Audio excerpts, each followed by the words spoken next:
Hey, what is up? Welcome to this episode of the Entrepreneur to Entrepreneur podcast. As always, I'm your host, Brian Lofrumento, and I'm so excited about today's episode because I think that it's going to be a story that so many of us relate to, because today's entrepreneur, we're going to hear all about her journey of finding her passion in a hobby since she was a child, literally, which for so many of us, that flame starts super young. Then she went to school, she built a career, building up all those skills and utilizing all the things she's learned, but there was always this little idea in the back of her mind about starting her business. So that's exactly what she did. Let me tell you all about today's guest and entrepreneur. Her name is Julie Silvestri. Julie learned computer programming by accident as an 11-year-old and went on to spend all of her spare money on computer parts and programming books. After majoring in theoretical math at Harvard, yes, I'm from Boston, so I can certify her as wicked smart. She spent over a decade working at startups in finance to ed tech and managing cross-national teams.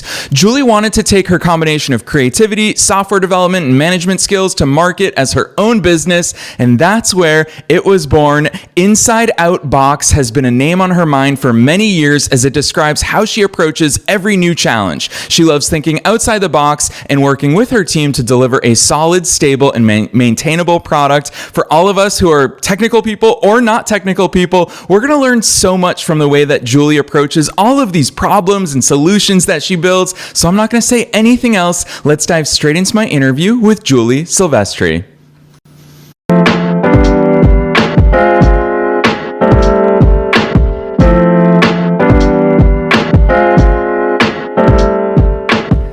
All right, Julie, I'm so excited that you're here with us today. First things first, welcome to the show.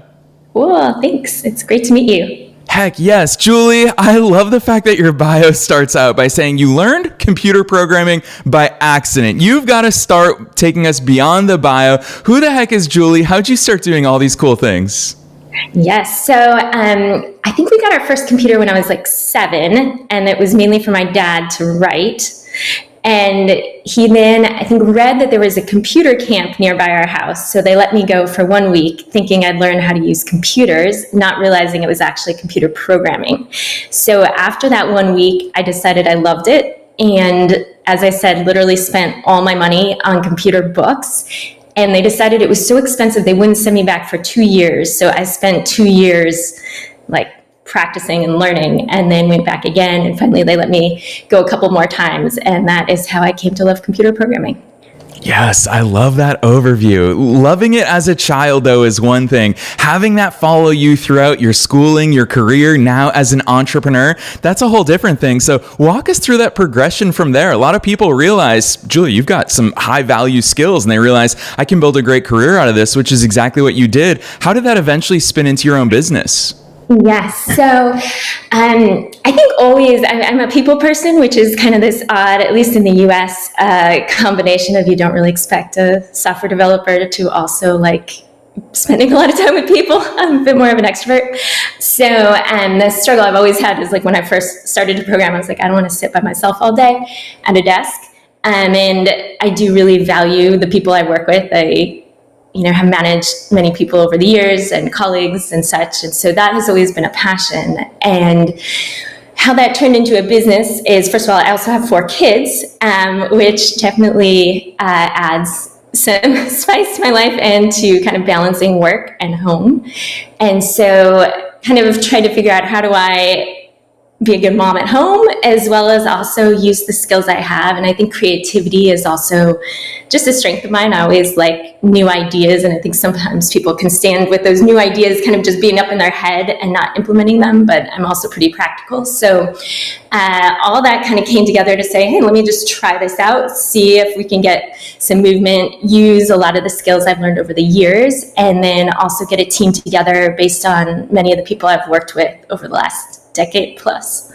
Yes, Julie, I'll tell you what, as a fellow extrovert, I love the fact that that made its way into what you just shared with us there, because I would imagine that it does make your entire approach different. You see things differently. I agree with you that that's a super rare combo in your industry, because a lot of us, we face a lot of tech troubles. We face a lot of tech questions, a lot of hopefully good tech solutions in all of our businesses. How does being an extrovert and having that natural love for people, how does that make your approach a bit different?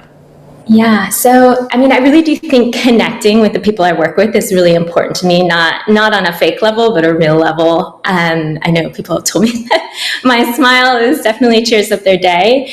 But I think, especially working with kind of the smaller mid-sized business world, they're frequently too small to have the attention of really large companies.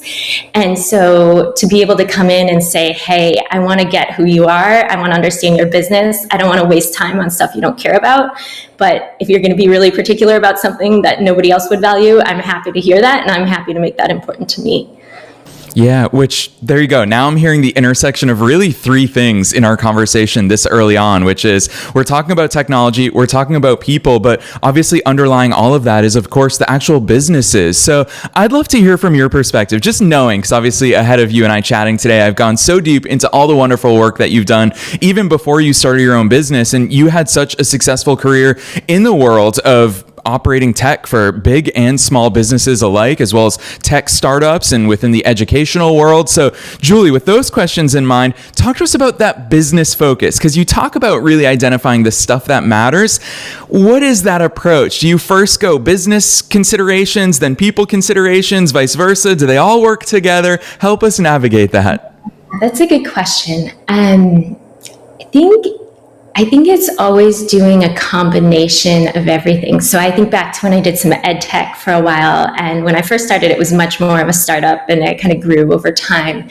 And so it's both within the company itself, understanding people's priorities and strengths and trying to let those come out, even if they're things that don't maybe sound great to me at the moment, while also then digging into, I think, very frequently with my clients today and back then, the question is, what is the big picture here? Like, are we getting towards our target?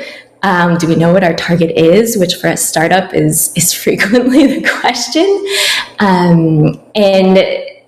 And making sure that I don't just kind of push through to where I want to get without bringing everyone with me, because that's not really going to work very well. Yeah, let's ask that question then. It's obviously a big, broad question, and it depends very much on the business, the industry, what stage of growth that they're in. But I know, having interacted with so many of our listeners all around the world, is that some people have that tendency of saying, gosh, tech is a struggle for me. It's something that holds me back. It's not something that unlocks that growth. So, Julie, when you think about the role of tech and how it's supposed to help us in our growth journeys, what does that big picture look like? What is that thing that technology can unlock for us on our growth paths? Yeah, I really think of it as taking away from the frustrations of your day-to-day work, so that ideally it is not your stumbling block or the thing you're like, why this again? But that it's actually making your day easier. And so that informs how I work on a daily basis, even with one of my clients who uses their software to run their whole business. Is if they run into any issue like that, is immediately my top priority, because I don't want a single one of their employees feeling like, hey, this slowed down my day. Actually, I want it to speed up their day and make it easier. Yeah, for sure. Definitely the goal for all of us. But Julie, it leads me to asking you this question, which, as someone who not only works with the technology that powers business growth, but someone who really appreciates the humans behind all of it, what are some of those questions that you ask them when you even start to assess the landscape of how tech can unlock further growth for them? What types of questions do you ask to even, for you as the subject matter expert, start to identify, oh, we can make some improvements here, or we can layer on something that they didn't even think of? I'd love to hear some of those real life questions. It's a good question. So one thing I've started doing is I actually usually do more of a paid design process to start, so that it's not just like, hey, let's spend 3 hours and I'll come up with a solution, because I feel like frequently that's going to miss the point. And so usually I do a lot more of a deep dive into what is their business process right now. Some of my clients I visited in person, particularly the ones that run factories, where understanding their factory process is important. And so then from there, it's understanding kind of their dreams, like the way far out there, kind of like, hey, can we do this? And then tying that down as well to, okay, what's the budget, what is easiest. Like sometimes it surprises them, hey, this is easy, but unfortunately this part might be harder.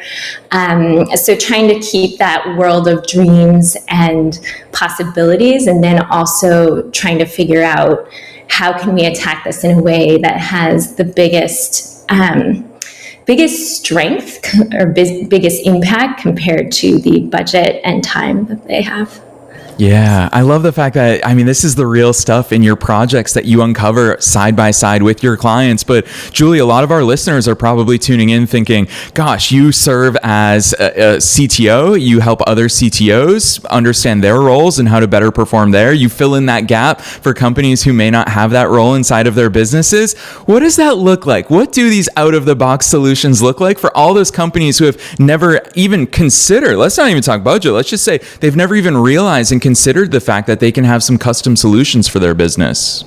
Yeah. So this is where I think I bring the years of experience working with startups, especially into the room. And so I guess the way I think of it is it's both like a teaching, or sometimes in management it's called like managing up, like helping the leadership understand how can they create a good tech environment for future employees or for future people they work with, as well as really helping to like capture their vision and run with it, and then find slightly creative solutions. So as a programmer, I tend on the side of being pretty particular about quality code, not to an extreme degree, but probably on the slightly higher end. And so helping manage that and make sure that I'm producing quality code, and also seeing when shortcuts are necessary and being very clear about that, and making those plans and seeing how that fits into their long-term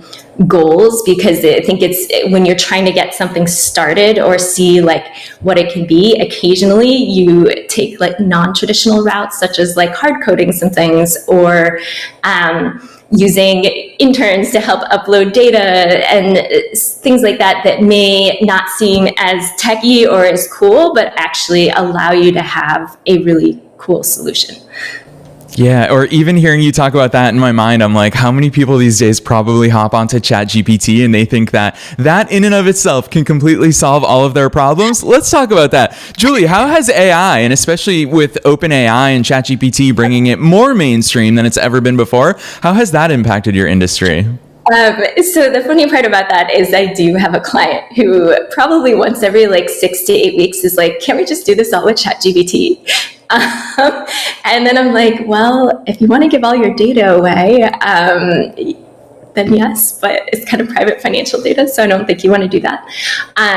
There's some caveats to that. In some ways, you can make it a little more private, but AI is definitely what every one of my clients, I would say everyone except one, has on their mind. We are actually writing a chatbot for one of our clients in the next couple of months, and we do machine learning, we do OCR, and so I would say that it's definitely a challenge as a business to make sure, for me, because it's changing so quickly, to make sure that like we are with integrity providing the best we can for our clients, while also recognizing like we don't have time to pay somebody to be in training 24/7 to realize what the latest technology is. So we do a few different things to keep up with that, but it's definitely what's on everybody's mind. Yeah, and speaking of that, where do you see, obviously I know it's a hard question to ask, but I have to ask it because it is for sure the number one question that our listeners ask with regards to their own businesses is, where's AI going? We see it developing at a rapid rate. Julie, there's so many different AI tools that are even launching, such as AI chatbot agents that they can supposedly do the work for us. I'm still a bit unclear on how all of that works, Julie, but what's the direction? Where do you see AI going, and how's it fit in with real life businesses, which are, of course, powered by real life humans? Yes. So I think the ideal nature of it is that, as you see, like, even thinking back recently, I was realizing that email was still like slightly on the new side when I went to college, is that there are many steps in the history of human development that have made work easier and faster. And I think AI is hopefully going to take us to that next step where it takes some of that initial thought, like, hey, I'm about to write a presentation, rather than spend 3 hours procrastinating about where do I start. Maybe I type it into ChatGPT, how do I talk about this? And it gives some talking points, or whatever comes after ChatGPT. But from there, I use all my knowledge and my creativity to actually come up with something that is awesome. So I think it just kind of takes some of that initial administrative work that we might not even see as like the non-thinking work that we do right now, and makes that part simpler. Yeah, Julie, you used a word that I'm so excited you interjected into today's conversation, because the more that I looked about your business, the more that word popped up, and that is creativity. You creatively find solutions for these businesses. It looks to me from the outside looking in that you have a really awesome team that also somehow finds a way to make all of this stuff fun, I'm sure both internally and externally with your clients. Talk to us about the benefit of growing your business and having a multinational team at this point, and how all those different perspectives and backgrounds and tools and skills that you all have, how that helps contribute to the creative solutions that you find. That's a great point. So, I have a team in the Philippines, and then some contractors I work with across Europe and a little bit of Asia. So I think that honestly, they have different strengths, even just kind of culturally, which cultures focus on which kinds of technologies. And so I've really appreciated, I have one guy in kind of Asia, Eastern Europe right now, who just is really great at Amazon and kind of has an interest in that, and has helped us get up to speed with some of the new Amazon infrastructure. To like in the Philippines, I have somebody who's great at machine learning. And so I think, to me, that adds from a technical perspective. And then personally, I love cultures. If I could speak 100 languages, I would. And so I just feel like it brings a lot of enthusiasm and excitement. There's a person actually in Kyrgyzstan who works for me, and he was actually at his home one day doing an interview, and he had this humongous flower on the wall. And I had no idea. I guess Kyrgyzstan they like flowers. And that's part of their culture. And I just feel like that enriches everything kind of about daily life, just to know what different cultures enjoy and what helps them thrive. Yeah, I definitely relate to that. My mom, her fifth language is English. And so I've grown up just hearing her effortlessly weave through languages. And I thought to myself, that's cool. It gives you such a unique perspective. It gives you such a unique ability to connect to people of all different backgrounds and experiences and perspectives. So I love the fact that that's made its way into the way that you build your team, Julie, which leads me to ask you, you're not just a computer programmer these days. You're not just an entrepreneur these days. You also are managing a team. And I know that you've had management responsibilities in your past careers and in your professional career. What does that look like? Was that a conscious choice for you when you set out to start your own business, of saying, I want a team, I want to hire, I don't just want these projects? I'd love to hear that progression. Yeah, that's a great question. So to be honest, I did not plan to have a large team, partially because since I have 4 children at home, it's like kind of some of the skills with managing are slightly similar to kids. And I was like, in some ways, maybe having a little personal time where I'm not doing that would be better. But as the business started to grow, I realized that you can't, just being one person was not going to work well for me or for the solutions I want. And so some of that was a surprise, but the flip side of it is, it's really fun. The woman who's kind of the top manager for me right now is somebody who worked for me over a decade ago. And so we've known each other for a very long time. And actually another employee is about to marry somebody who used to work for me. So, that part has been fun. It's definitely, I think, a little bit of a responsibility as well, which I think, I don't want to make it sound all glorious in that, right? Like if somebody gets sick, then it means that I'm doing extra work. But then the flip side is, if I'm busy one week, they can cover for me as well. So.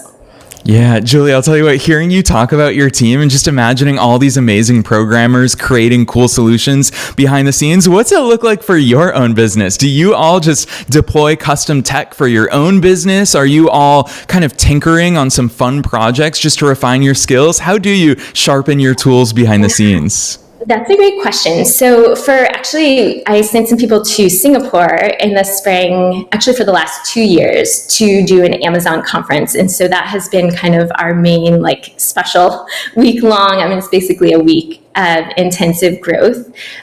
In terms of kind of the daily growth, I guess the way I think we all approach it is when we run into something that's like a little unique, or you kind of get that feeling as a programmer, like, hey, there's probably a better way to do this. That's kind of like when we dive deeper. And so personally, I found that always to be the most effective for me. I mean, sometimes I'll listen into conferences or whatnot, but it's more like when I actually have the problem and I know that there's a better way, then it gives me the incentive and the real life example of saying, hey, I better figure out how to do this better.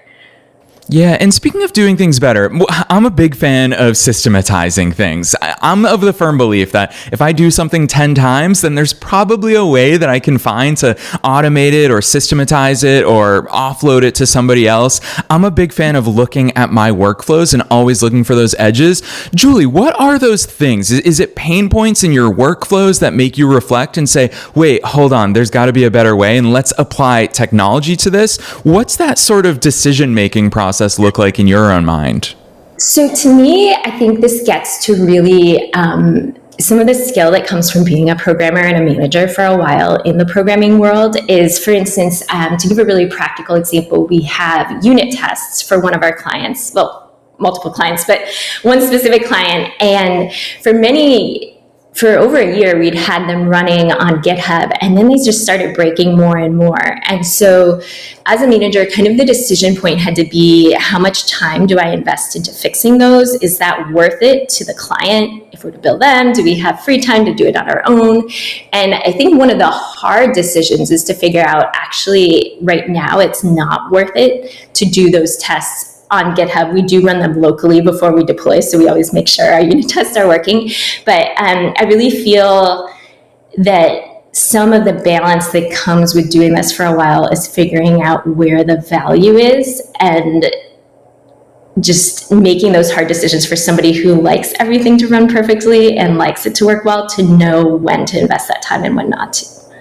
Yeah, Julie, I'll tell you what, I want to switch gears a little bit, because in these conversations, I always love hearing your perspectives as a subject matter expert, but also I openly acknowledge that you're one of us. You are a fellow entrepreneur and business owner. And so with that in mind, I can't help but think about your career and the fact that, I mean, I saw it right there in your bio, is that you always had the name on your mind of Inside Out Box, which to me suggests you've always kind of had that entrepreneurial seedling planted there in your mind. What did that look like? Where did that come from? Is there a line of entrepreneurs in your family that planted that seed? Is it something that you saw other coworkers of yours in the past branch out on your own? What sparked that transformation?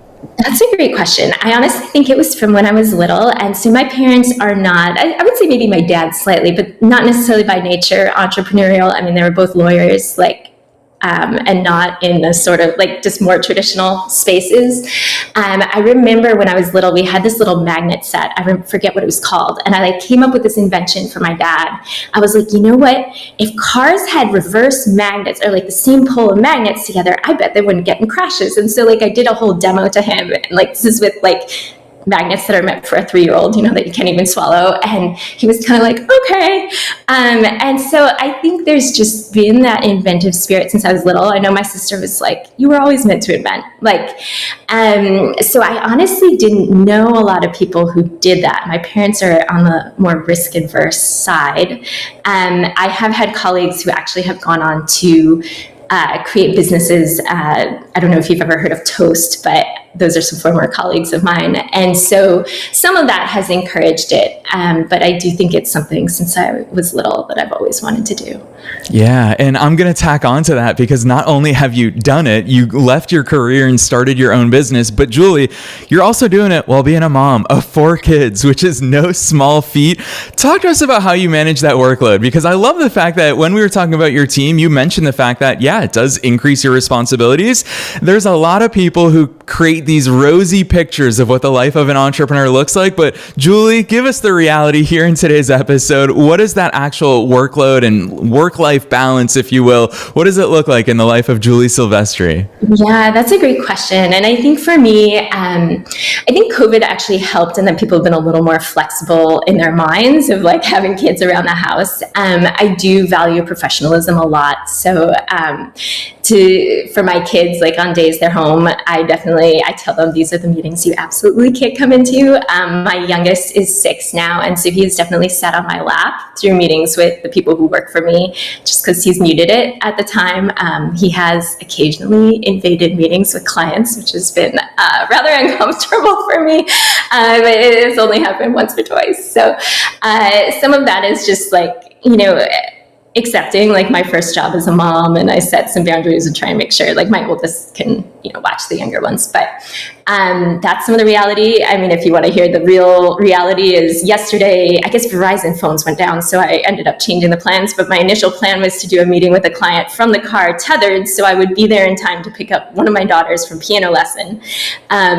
So it's a little bit of a juggling act. I try not to have meetings when my kids are home, just because it's easier on the kids and less stress and less chance of being interrupted.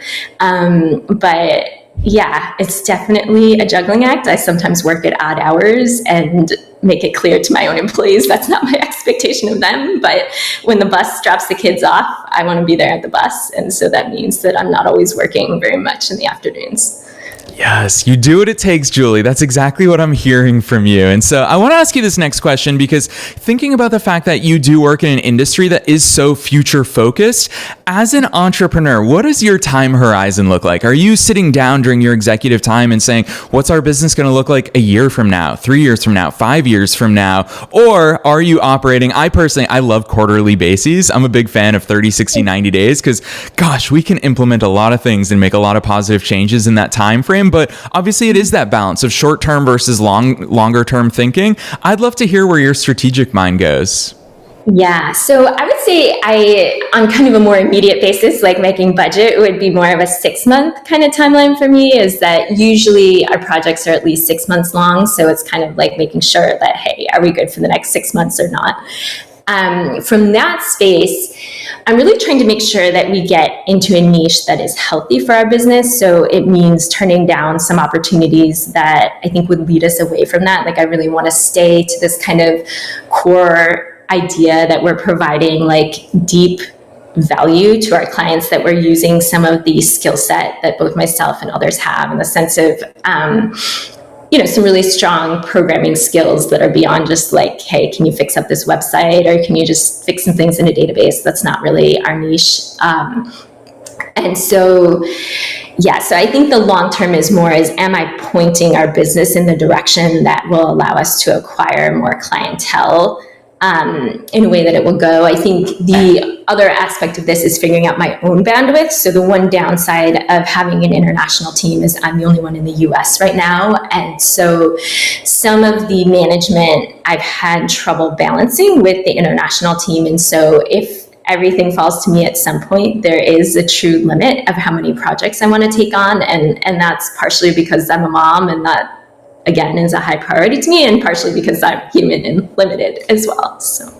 Yeah, I really appreciate that transparent insight into your business and the way that your executive mind thinks, because that's the real stuff. I personally find it in my own businesses. I'm on year 16 of being an entrepreneur. And for most of us, in college, we all learned. I went to business school, actually, right down the road from where you went to school, Julie. And one of the things I always heard my professors talk about was that 10-year plan. And now, actually, I'm just going to say 2020 proved to all of us that a 10-year plan is mostly made up, and it's not really going to happen because things change. So I really appreciate that insight of, you make sure your sails are pointed in the right way, and that's the direction you want to go, but then you follow it and you navigate the waters based on the way that the wind is blowing. And I think that that's a real life glimpse into how business works, and probably how life works as well. We could extrapolate that there. But Julie, it makes me want to ask you, with regards to the fact that you are doing all of this stuff on your own these days, and you've talked about the additional workload and responsibilities, how has it differed? Is it everything that you dreamed of when it came to starting your own business, or are there things that have surprised you? I'd love to hear your thoughts there. Yeah, that's a good question. I mean, I think in some sense, there's a part of me that's actually shocked that it's working. And sometimes I'm like, feel nervous to say that. It's been 2.5 years, so definitely, fortunately, have been profitable since the first year, which is great. But yeah, I think surprise would be just being able to get into the niche that I enjoy working in so quickly. I would say another surprise would be I would have thought I liked the clients, but I actually like them way more than I anticipated. I mean, I really appreciate the breadth of like, I have one client that's like a large restaurant or maybe medium restaurant chain, you'd say. And just the personality of those people is so different from like the people who manufacture lock hardware. And it's just, I really enjoy just spending time with them and getting to know different sorts of people. Yeah, Julie, I'll tell you what, I knew that time would fly by here today, but I do want to squeeze in 2 more questions while we have you here. And the first one is, it's a word that you brought into our conversation. I'm so grateful that you did, because we actually haven't talked about it just yet explicitly. And that is, of course, your niche or your niching down. And so I remember there was a time in all of my businesses where, Julie, I would take on any and all projects. Quite frankly, if someone said, I'll pay you this amount, I figured out a way to deliver on that project. Obviously, it's something that a lot of newer businesses and newer entrepreneurs face, but talk to us about that progression. Was there a time like that in your business? And then what is that niche that you identified? And give us the reality. How tough is it sometimes to stay disciplined and say, no, there's work here on the table, but I want to make sure we're always going in this direction? Yes, that's a great point. I mean, when I first started, so the first year, I definitely kind of networked into finding somebody who does IT, and then he was bringing me for various opportunities. And there was one that like I drove a ways to, and just like, I knew I could have done the work, but it really was more like consulting in tech in a way that wasn't, I wouldn't say like wasn't something I was passionate about. It was for a business that I wasn't passionate about. And I like almost would have said yes. And that took a lot to say no. I think that having said no to that, and honestly, I think just some personal things, some cancer diagnoses in the extended family were enough to like push me over to say no for that one, which I'm grateful for, because then it has been easier to say no since. But I have had an offer that is within the niche that would be very helpful, but there would be a very high like referral fee.